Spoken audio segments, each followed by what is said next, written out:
Morning. मैं भारती भारद्वाज स्पर्धा learning platform पर आप सबों का स्वागत करती हूँ।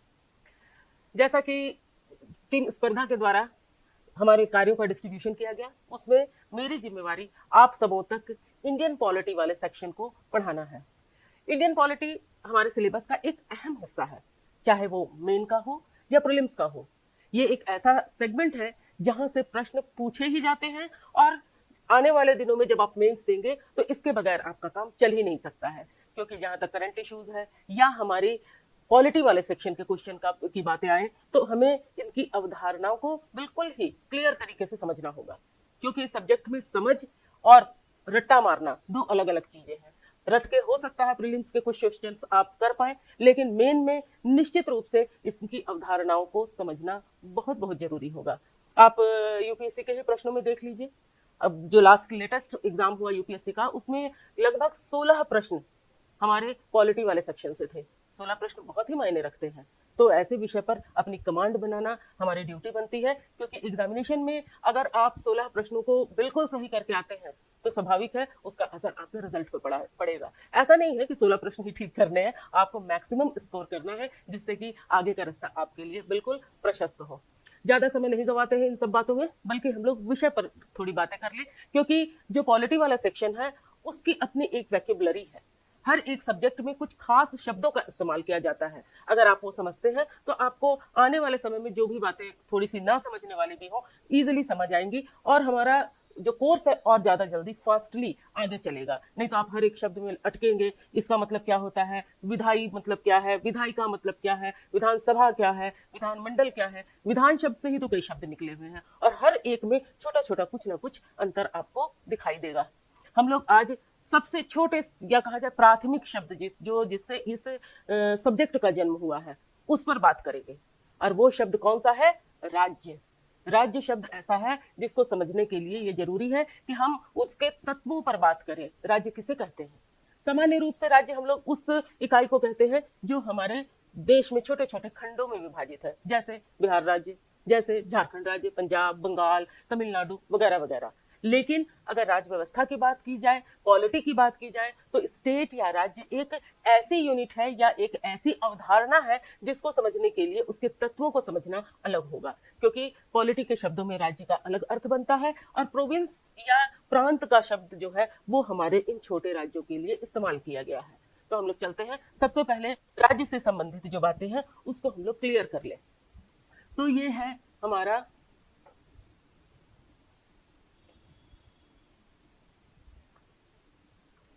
राज्य। राज्य का शब्द जो है वो राज व्यवस्था को जन्म देता है, मतलब राज्य चलाने की व्यवस्था से जुड़ा हुआ जो सब्जेक्ट मैटर है उसे हम राज व्यवस्था के अंतर्गत देखते हैं। राज्य किसे कहें? तो राज्य एक ऐसी व्यवस्था है जिसमें 4 तत्वों का शामिल होना बहुत जरूरी है। अगर ये 4 घटक न हो तो हम किसी भी व्यवस्था को राज्य का नाम नहीं दे सकते हैं। इसमें सबसे पहला क्या होता है? राज्य का एक निश्चित भू क्षेत्र होता है। भू क्षेत्र मतलब एक उसकी सीमाएं होती हैं, भौगोलिक सीमाओं का सीमांकन किया जा सके। तो किसी भी राज्य का पहला जो घटक है वो क्या है? उसका निश्चित भूभाग। जैसे हर एक देश का आप मानचित्र बनाते हैं, इसको हम कह सकते हैं हर स्टेट का एक मैप है, हर स्टेट के लिए एक सीमांकित क्षेत्र है, उसके बाहर का क्षेत्र उसकी सीमा के अंतर्गत नहीं आता है और उसकी नियमावली जो है उस क्षेत्र पे लागू नहीं होगी जो उसके सीमा क्षेत्र में नहीं हो। अब आप बोलेंगे आप दूसरी चीज नियमावली बोल रहे हैं, नियमावली लागू किस पर होगी? तो हमारे राज्य का दूसरा घटक जो होता है वो क्या है? हमारी जनसंख्या। ऐसी जनसंख्या जो कि आप ऐसी जनसंख्या जो कि उस राज्य क्षेत्र में जो बनाए गए नियम हैं उन नियमों का पालन करे, उस क्षेत्र के अंदर वो निवास करे।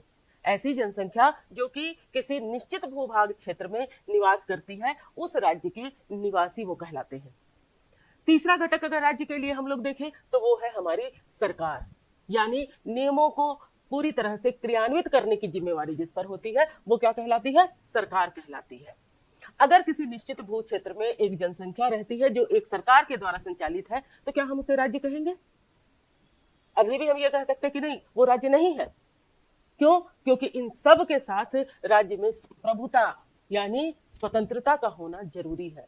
यानी ऐसा कोई भी भू क्षेत्र जिसकी जनसंख्या है, जहां सरकार है, अगर वो पराधीन है, जैसे भारत की ही हम लोग बात ले लें, भारत स्वतंत्रता के पहले राज्य नहीं था, लेकिन जैसे स्वतंत्रता मिली, यहाँ की सरकार, जो यहाँ के लोगों की बनाई हुई सरकार थी, अपने डिसीजन को स्वतंत्र तरीके से लेने के में सक्षम होगी, उसके बाद से ही भारत एक देश कहलाया, भारत एक संप्रभु राज्य कहलाया। संप्रभुता किसी भी राज्य के लिए बहुत ही आवश्यक तत्व है। मतलब हमारे किसी भी राज्य के लिए क्या क्या चीजें जरूरी होती है? पहली चीज होती है उस राज्य का भू क्षेत्र होना, निश्चित भू क्षेत्र होना, एक मानचित्र के द्वारा जिसको हम लोग रेखांकित कर सके, ऐसा भू क्षेत्र होना। दूसरी चीज हम लोगों को क्या चाहिए राज्य के लिए? तो दूसरी चीज जनसंख्या चाहिए। जनता होगी तभी हम लोग उसको राज्य की श्रेणी में रखेंगे।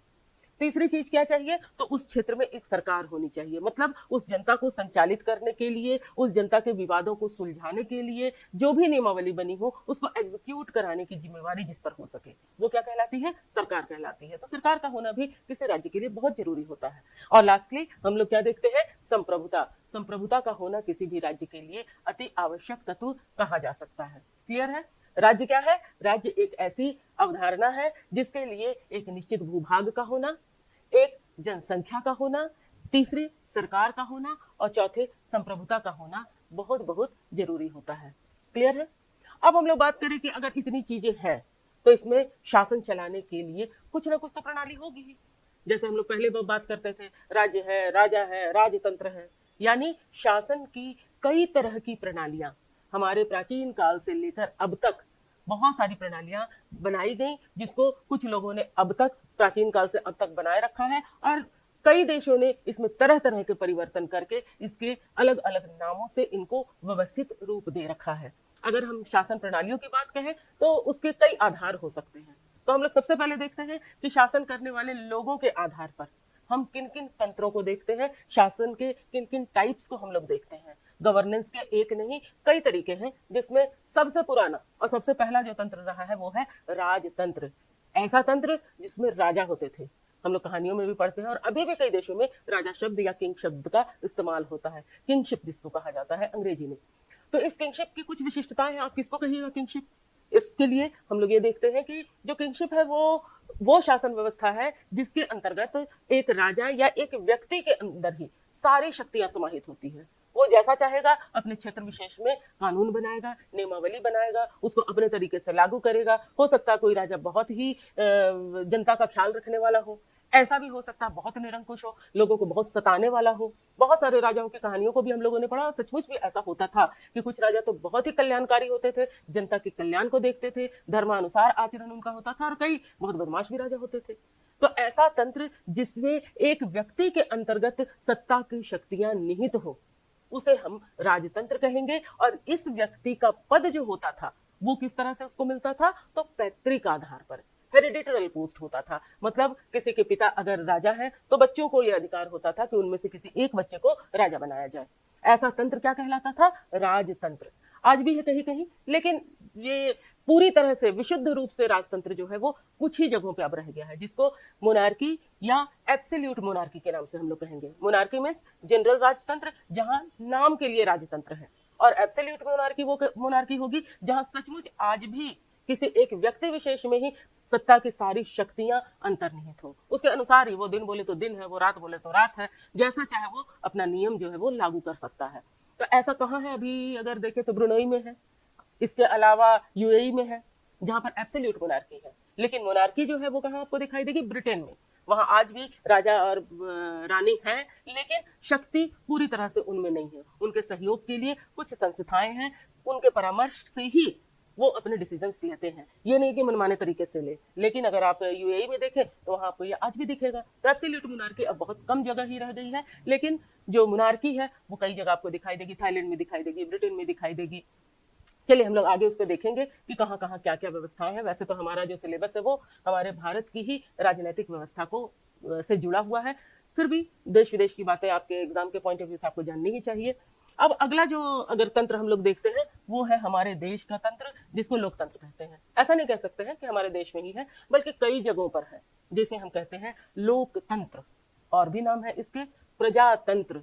ऐसा तंत्र जो लोगों का तंत्र हो, ऐसा तंत्र जो प्रजा से बना हुआ हो, जो जनता के द्वारा ही बना गया हुआ हो, जनता के द्वारा, जनता के लिए जो समर्पित तंत्र हो, वैसे तंत्र को हम लोग क्या कहते हैं? लोकतंत्र कहते हैं। लोगों के से, लोगों के द्वारा, लोगों के लिए जो कार्यरत है, वैसा तंत्र क्या कहलाता है? लोकतंत्र है। हम लोगों के यहाँ ही देख लीजिए, हम लोग सरकार चुनते हैं, जो आप लोग सभी 18 वर्ष के हैं ही, सभी वोटिंग करते होंगे। किनको वोट देते हैं? ऐसे लोगों को जो हमारे प्रतिनिधि बनके, हमारे रिप्रेजेंटेटिव बनके हमारे हाउसेज में जाते हैं, और वही हमारे लिए नियम भी बनाते हैं। उन्हीं में से कुछ लोगों को सरकार बनाने का मौका मिलता है, जो एग्जीक्यूटिव कहलाते हैं, हमारी सरकार बनाते हैं, जिनकी जिम्मेवारी होती है हमारे देश को सुव्यवस्थित रूप से आगे ले जाना, नियमों का पालन कराना, या और भी बहुत सारी जिम्मेवारियां।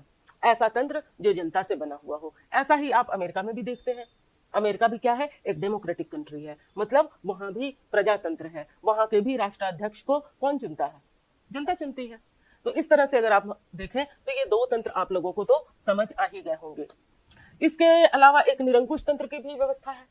निरंकुश तंत्र ऐसा नहीं है कि बहुत ही सुखद तंत्र आप इसे कह सकते हैं। एक ऐसा तंत्र जिसमें शक्तियां फिर एक ही व्यक्ति पर निहित होती हैं, लेकिन वो मनमाने तरीके से पूरे शासन व्यवस्था को चलाता है।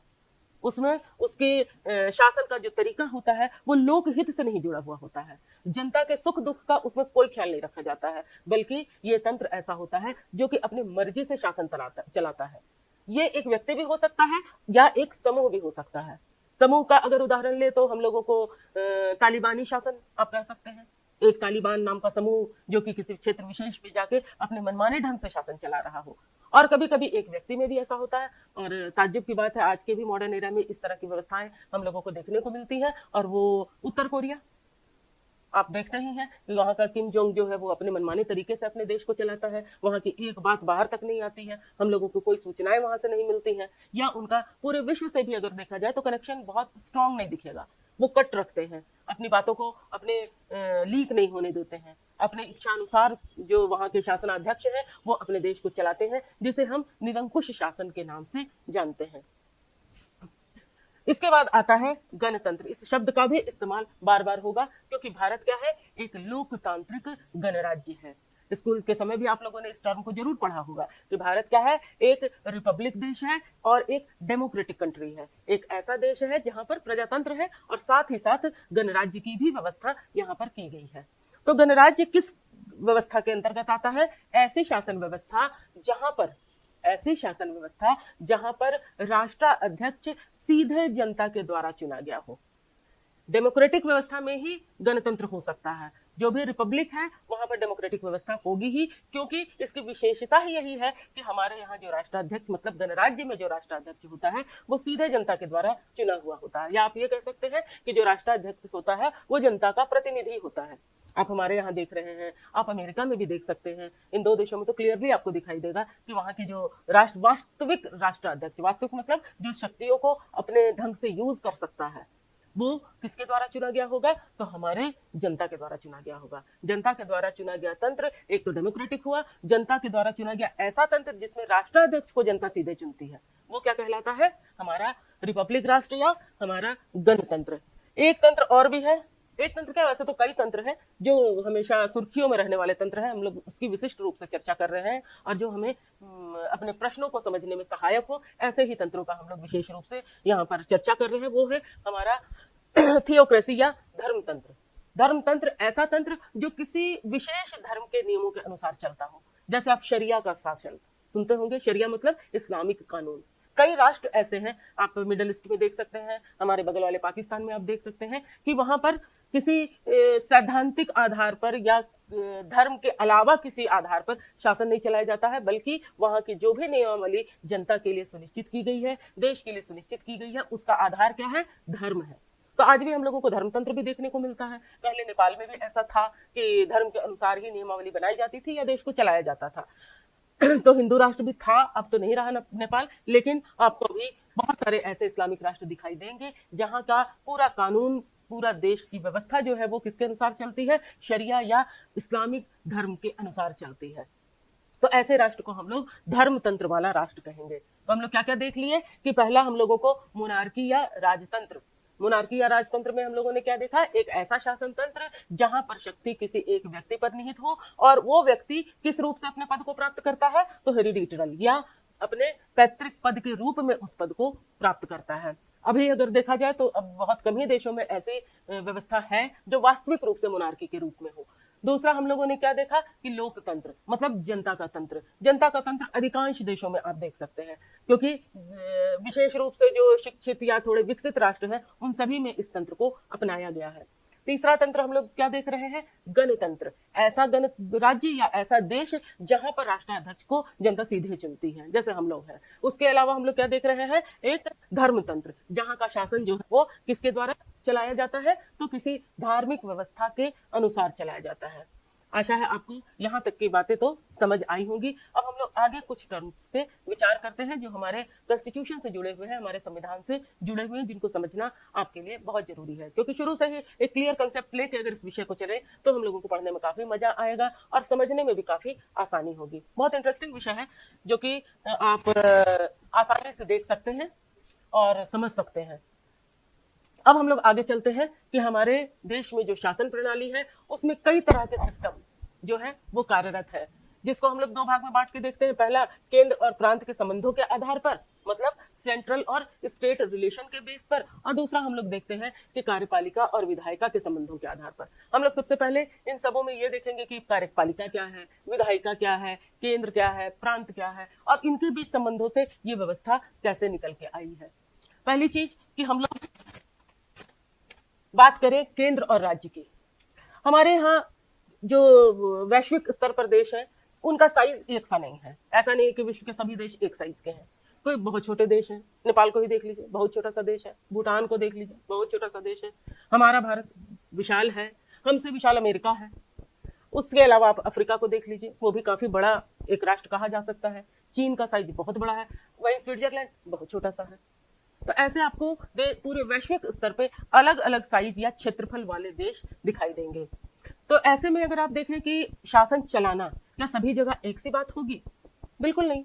अगर आपका कंट्रोल एक छोटे से सेंटर से अपने छोटे से क्षेत्र तक हो पाता है तो उस शासन व्यवस्था की जो प्रकृति है वो अलग तरह की होगी। लेकिन एक बड़े राष्ट्र को अगर कंट्रोल करना है तो शक्ति का विकेंद्रीकरण करना होगा, मतलब डिसेंट्रलाइजेशन ऑफ पावर होनी चाहिए। अगर पावर का डिस्ट्रीब्यूशन नहीं होगा, एक ही पावर का सेंटर बना रहेगा, तो निश्चित रूप से दिक्कतें आएंगी। आपका कंट्रोल हर जगह एक सा नहीं हो पाएगा।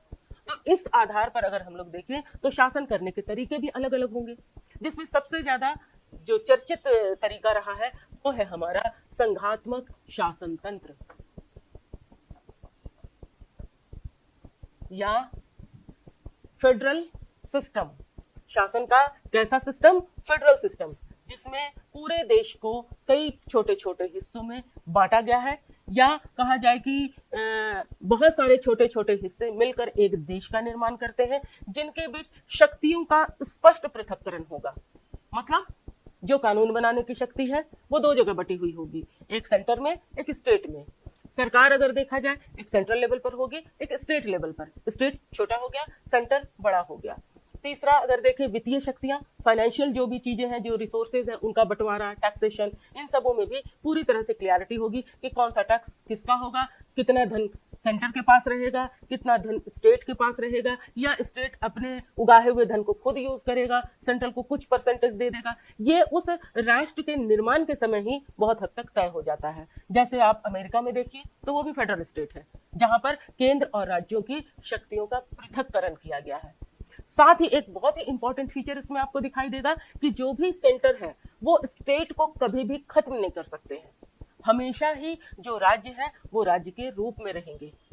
क्लियर है?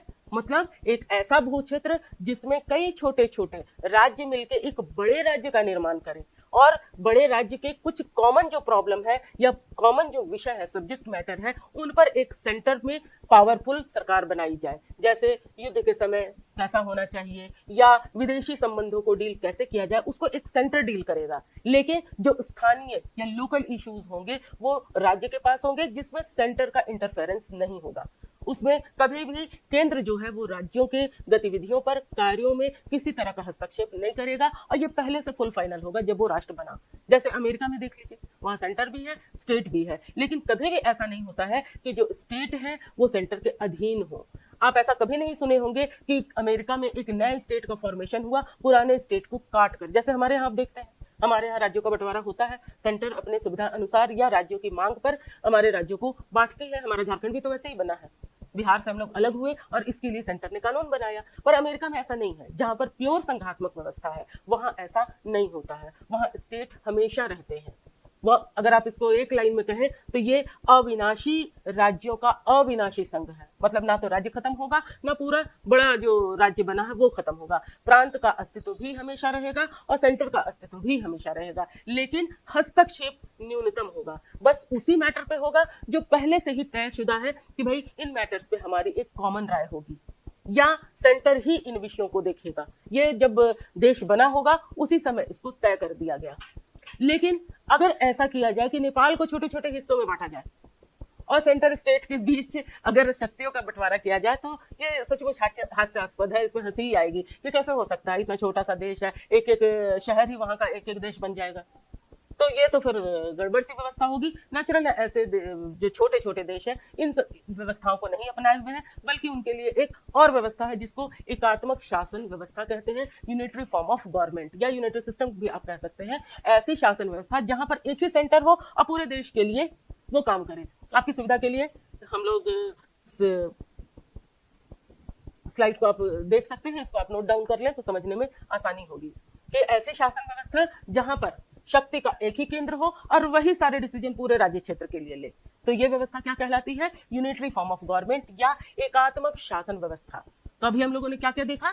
संघात्मक शासन व्यवस्था जहां शक्तियों का बंटवारा किया गया है बिल्कुल क्लियर ढंग से, और दूसरा एकात्मक शासन व्यवस्था जहां शक्तियां बटी हुई नहीं है, सीधा सीधे सेंटर ही पूरे देश को देख रहा है, या संघात्मक में सेंटर स्टेट के बीच पावर का डिवीजन किया गया है। ये दो शासन व्यवस्थाएं तो आप लोगों को क्लियर हो गई होंगी।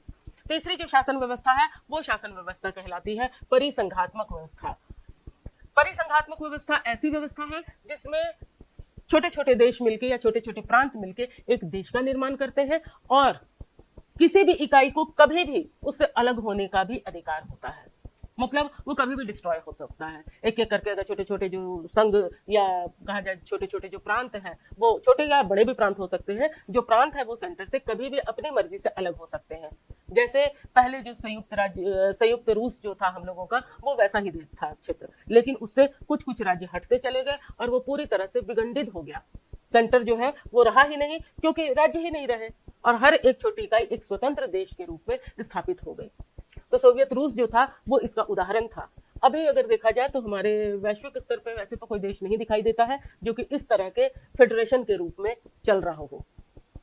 तो आप बोलेंगे हमारे देश में क्या है? ना तो हम लोग पूरी तरह से संघात्मक दिखते हैं, ना एकात्मक दिखते हैं, क्योंकि आपको ये दिखता है कि सेंटर और स्टेट के बीच पावर का डिवीजन है, लेकिन आपको ये भी दिखता है कि जो सेंटर है वो राज्य को खत्म भी कर सकते हैं, उनके नाम को बदल सकते हैं, उसकी सीमाओं को बदल सकते हैं, एक नए राज्य का या एक से अधिक नए राज्य का निर्माण कर सकते हैं पुराने राज्यों को बांटकर। बहुत सारे उदाहरण हैं। आजादी के समय जितने हम लोग थे, अब हम लोग उससे कई ज्यादा राज्य के रूप में है, लेकिन क्षेत्रफल वहीं का वहीं है। तो ये तो राज्यों को बांट के ही हुआ। कई जगह राज्यों के द्वारा ही ये मांग उठाई गई, कई बार शासन की सुविधा को देखते हुए भी इस तरह के राज्यों का निर्माण किया गया। तो ऐसा कोई शासन व्यवस्था जहां पर आपको संघात्मक और एकात्मक दोनों का मिश्रण मिल रहा हो, तो उसे आप क्या कहेंगे? तो इसके लिए एक नए शब्द का यूज किया गया है, अर्ध संघात्मक या क्वासी फेडरल स्टेट। क्लियर है? ऐसी शासन व्यवस्था जिसमें संघात्मक और एकात्मक दोनों तत्वों का मिश्रण आपको दिखाई दिए, दोनों का मिक्सचर आपको दिखाई दे, जिसमें आपको फेडरल सिस्टम की भी कुछ चीजें दिखाई दे और यूनिटरी फॉर्म ऑफ गवर्नमेंट की भी कुछ चीजें दिखाई दे। इन दोनों को मिला के जो शासन तंत्र बनेगा वो क्या कहलाएगा? अर्ध संघात्मक या क्वासी फेडरल स्टेट। तो भारत क्या हुआ? भारत एक डेमोक्रेटिक कंट्री है, भारत एक प्रजातांत्रिक राष्ट्र है, भारत एक गणराज्य है, भारत एक धर्मनिरपेक्ष राष्ट्र है, क्योंकि भारत का कोई राज्य धर्म नहीं है। हम लोग सभी धर्मों के लिए समभाव रखते हैं। हमारे देश की शासन व्यवस्था में किसी धर्म विशेष को विशेष दर्जा नहीं दिया गया है, ना ही उसका विशेष ख्याल रखा जाता है। हमारे देश के नजर में, हमारे देश की सरकार के नजर में, हमारे संविधान के सामने देश का हर एक धर्म एक बराबर है। तो वैसा देश जहां पर देश का कोई राष्ट्र धर्म ना हो या धार्मिक आधार पर किसी तरह का भेदभाव ना हो, वैसे देश को हम लोग धर्मनिरपेक्ष राष्ट्र कहते हैं। साथ ही साथ शासन व्यवस्था की बात की जाए तो हमारा देश कैसा है? अर्ध संघात्मक है। भारत एक प्रजातांत्रिक या लोकतांत्रिक गणराज्य है जहां धर्मनिरपेक्ष व्यवस्था है और शासन प्रणाली की जो शासन व्यवस्था है वो कैसी है, अर्ध संघात्मक है। अब आपको आसानी से इन शब्दों का जब यूज आगे करना पड़ेगा या नए नए टर्म्स जो हमारे संविधान के आर्टिकल्स में आएंगे वो आसानी से समझ आते जाएंगे, क्योंकि आपकी गाड़ी फिर रुक रुक के छुक छुक नहीं चल के स्ट्रेट चलेगी, वही पढ़ा और समझा। नहीं तो अगर नहीं समझ आएगा तो हम है ही, वैसे वैसे नौबत नहीं आने वाली है। हम आप सारा क्लियर कंसेप्ट करते हुए चले तो किसी तरह की कोई दिक्कत आपको नहीं मिलेगी। अब हम लोग देखते हैं एक और सिस्टम जो कार्यपालिका और विधायिका के संबंधों पर आधारित है। आप पूछेंगे कार्यपालिका क्या है, विधायिका क्या है। तो किसी भी देश को चलाने में दो तीन चीजें आती हैं। पहली चीज कि देश कैसे चलेगा, इसका नियम कैसे बनेगा। दूसरी चीज, नियम बनेगा तो लागू कैसे होगा। तीसरा, नियम अगर बना है उसको तोड़ेगा तो उसको दंडित कौन करेगा। क्या गलत है नियमों में, क्या सही है, या कोई व्यक्ति का एक्ट जो है वो कितना गलत कितना सही है, इसको निर्धारित करने के लिए कोई व्यवस्था होनी चाहिए, अर्थात न्याय करने के लिए कोई एक विंग होना चाहिए। तो वो न्यायपालिका के रूप में हमारे समझ में होता ही है। तो किसी को भी देश को चलाने के लिए पहली जो जरूरी व्यवस्था होती है वो है कार्यपालिका या एग्जीक्यूटिव। दूसरी जो व्यवस्था होती है वो होती है किसकी, विधायिका की। और तीसरी जो व्यवस्था है वो है न्यायपालिका की। यानी ऐसा शासन का वो हिस्सा जो कानून बनाने का काम करता है। कानून मतलब ऐसा नियम जो कि देश को चलाने में यूज किया जाए, या ऐसे नियमावलियों का समूह जो कि देश को चलाने में पूरी आधार बने, मतलब ऐसे नियमों का संग्रह जो देश चलाने की आधारशिला है, वो क्या है, हमारा कानून है। तो इस कानून को कौन बनाएगा, तो ऐसा विंग जो कानून बनाता है। हमारे देश में ये कौन बनाता है, हमारे संसद बनाती है। देश को चलाने के लिए हमारे संविधान निर्माताओं ने, या आजादी के बाद ही हमारे देश को चलाने के लिए एक नियमावली का संग्रह बनाया गया, उसे हम संविधान के नाम से जानते हैं। उस संविधान के अलावा या उस संविधान को एग्जीक्यूट करने के लिए, लागू करने के लिए अगर नियमों को बनाने की जरूरत पड़ती है तो उसे बनाने वाला जो विंग है वो क्या कहलाएगा, लेजिस्लेचर या विधायिका। लेजिस्लेशन जो बनाते हैं, जो कानून का निर्माण करते हैं, उन हाउसेस को या उन लोगों के समूह को हम लोग विधायिका कहते हैं। या छोटे शब्द में अगर कहें तो विधान बनाने वाला विंग, कानून बनाने वाला विंग क्या कहलाता है, विधायिका कहलाता है। हमारे यहाँ ये काम राष्ट्रीय स्तर पर संसद करती है, और राज्यों को भी कुछ जो कि हमारे यहाँ संघात्मक और एकात्मक व्यवस्था का मिश्रण है, तो राज्य भी कुछ मामलों पे कानून बनाते हैं। तो राज्य में या प्रांतों में अपनी प्रांतीय विधायिका है, और सेंटर लेवल पर देश का कानून बनाने के लिए संसद या केंद्रीय विधायिका है। भारत में दो टाइप की आपको विधायिकाएं मिलेंगी, एक सेंटर लेवल पर और दूसरा स्टेट लेवल पर। उन लोगों को हम लोग क्या कहेंगे, विधायिका या विधानमंडल। हमारे वैसे सदन, हमारे वैसे हाउसेज जो कानून बनाने का काम करते हैं वो क्या कहलाते हैं, विधानमंडल।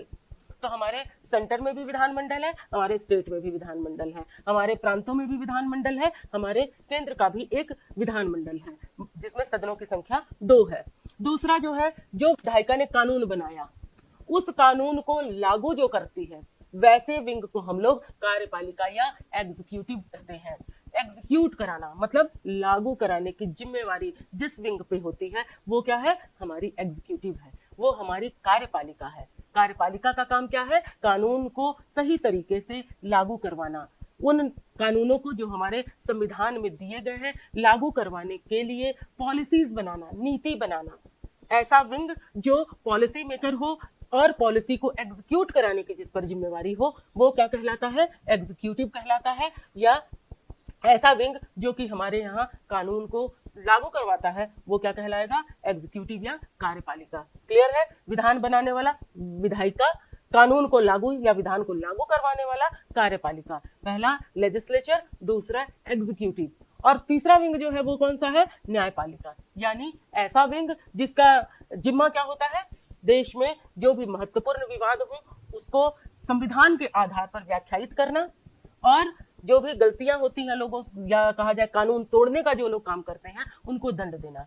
प्रांत हमारे देश में अलग अलग स्तरों पर अलग अलग न्यायपालिका के रूप आपको दिखाई देते हैं। आपको डिस्ट्रिक्ट लेवल पर डिस्ट्रिक्ट कोर्ट दिखाई देता है, आपको राज्य स्तर पर हाई कोर्ट दिखाई देता है, और हमारे सेंट्रल लेवल पर आपको या देश के स्तर पर आपको सुप्रीम कोर्ट दिखाई देता है। लेकिन अगर ये दोनों कोर्ट बहुत सही तरीके से न्याय ना कर पाए, उनमें कुछ त्रुटियां रह जाती हैं, तो वैसी कंडीशन में सुप्रीम कोर्ट सबसे सुप्रीम होता है।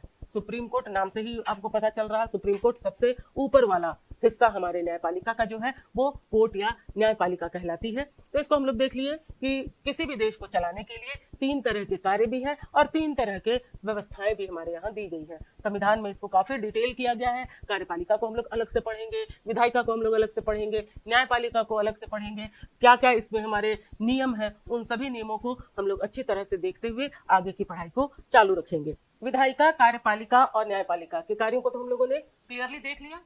अब हम लोग ये देखेंगे पीछे आते हुए, जहां से हम लोगों ने थोड़ा सा टर्न लिया था, क्योंकि विधायिका, कार्यपालिका और न्यायपालिका को समझना जरूरी इसलिए भी था क्योंकि संसदीय व्यवस्था को, कैसी व्यवस्था को हम लोग संसदीय व्यवस्था बोलते हैं, इसको जानने और समझने के लिए ये जरूरी है कि हम उन तीनों टर्मों को भी क्लियरली समझें। क्योंकि संसदीय व्यवस्था की जो व्यवस्था होती है उसकी पहली खासियत क्या होती है कि उसमें विधायिका और कार्यपालिका के अंतर्गत विधायिका से ही कार्यपालिका चुन ली जाती है। मतलब जो विधानमंडल होता है, जिसका जैसे हमारे यहाँ लोकसभा और राज्यसभा है, उसके सदस्यों में से ही सरकार बनाई जाती है। हम लोग क्या देखते हैं, हम लोग लोकसभा में लोगों को चुनकर भेजे और उन चुने हुए सदस्यों में से ही एक प्रधानमंत्री बनते हैं, प्लस उनकी मंत्रिपरिषद बनती है, जिसको हम लोग कार्यपालिका के नाम से जानते हैं। एग्जीक्यूटिव हेड हमारे संवैधानिक रूप से राष्ट्रपति उसमें है ही, वो पहले से ही है, जो कि दोनों सदनों के सदस्य नहीं होते हैं। लेकिन जो मंत्रीगण और प्रधानमंत्री, मतलब देश का जो वास्तविक प्रधान होगा, वो विधानमंडल से ही चुना जाएगा। प्लस संसदीय व्यवस्था की और एक क्या विशेषता है कि देश के 2 राष्ट्राध्यक्ष होंगे, एक संवैधानिक होगा और दूसरा एक्चुअल होगा। हमारे यहाँ आपको क्लियरली दिखता है कि हमारे जो संवैधानिक अध्यक्ष हैं वो हमारे राष्ट्रपति महोदय हैं या महोदया हैं, और दूसरा जो कि हमारे प्रधानमंत्री हैं, जो कि विधानमंडल में ही लोकसभा के सदस्य हैं। तो हमारे यहाँ संसदीय व्यवस्था है, क्योंकि संसदीय व्यवस्था की ये दोनों विशेषताएं हमारे देश में आपको उपस्थित दिखाई देती है। तो भारत कैसा एक राष्ट्र है, एक संसदीय व्यवस्था वाला राष्ट्र है। तो आप बोलेंगे फिर ये अध्यक्षात्मक तंत्र क्या है, या प्रेसिडेंशियल सिस्टम किसे कहते हैं? अध्यक्षात्मक तंत्र के अंतर्गत जो राष्ट्राध्यक्ष होंगे, जो देश के अध्यक्ष होंगे, वो एक ही होंगे। जो कॉन्स्टिट्यूशनल अध्यक्ष होगा वही एक्चुअल अध्यक्ष भी होगा, जैसा कि हमारे अमेरिका में है। और अगर वो प्रजातांत्रिक राष्ट्र है तो वैसी कंडीशन में वो जनता के द्वारा सीधे चुना जाएगा। ऐसी शासन व्यवस्था जिसमें जनता के द्वारा वास्तविक या और हमारे कॉन्स्टिट्यूशनल जो हेड होंगे, संवैधानिक अध्यक्ष और वास्तविक अध्यक्ष जो होंगे वो एक ही होंगे, और वो जनता का सीधा प्रतिनिधि होगा। उसका चुनाव हमारे हाउस के चुनाव के साथ नहीं होगा। क्लियर है? तो हमारा देश जो है वो कैसा देश है, एक प्रजातांत्रिक राष्ट्र है, एक गणराज्य है, धर्मनिरपेक्ष है, संसदीय व्यवस्था वाला राष्ट्र है। तो इतनी सारी चीजों को जो हम लोगों ने देख लिया, अब आगे का सफर हमारे लिए काफी ही सरल होगा। आगे अब हम लोग अपने संविधान के विषय में देखेंगे कि कॉन्स्टिट्यूशन क्या है, कॉन्स्टिट्यूशन कैसे बना, उनको उसको बनाने में टाइम कितना लगा, कौन कौन से लोग शामिल हुए, और फिर किन विशेषताओं से युक्त हमारा संविधान बना, क्योंकि उस क्षेत्र से प्रश्न भी बहुत पूछे जाते हैं। वो एरिया ज्यादा आपको फैक्चुअल दिखाई देगा, उसमें बहुत सारे तथ्य हैं जिनको हम लोगों को स्मरण में रखना होगा। आसानी से वो भी सफर पार हो जाएगा। हम लोग अगला जो क्लास है उसमें इसी विषय को देखेंगे कि हमारे संविधान का सफर जो है वो कैसा रहा, कितने दिनों का रहा, कब से शुरू हुआ, कब समाप्त हुआ, और कैसा संविधान बना। क्लियर है? ठीक है, आज के लिए इतना ही। धन्यवाद, नमस्कार।